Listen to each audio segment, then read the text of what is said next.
سنتے ہیں اردو میں خصوصی اپڈیٹ۔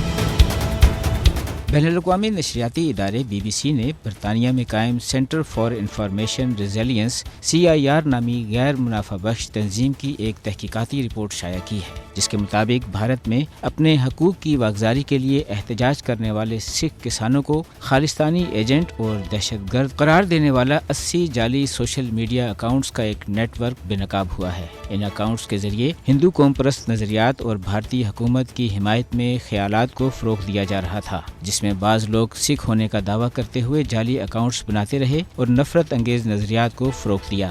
CIR کی رپورٹ کے مصنف بینجمن سٹرک کا خیال ہے کہ بظاہر اس نیٹ ورک کا مقصد سکھوں کی آزادی، انسانی حقوق اور اقدار جیسے اہم مسائل پر رائے عامہ تبدیل کرنا تھا۔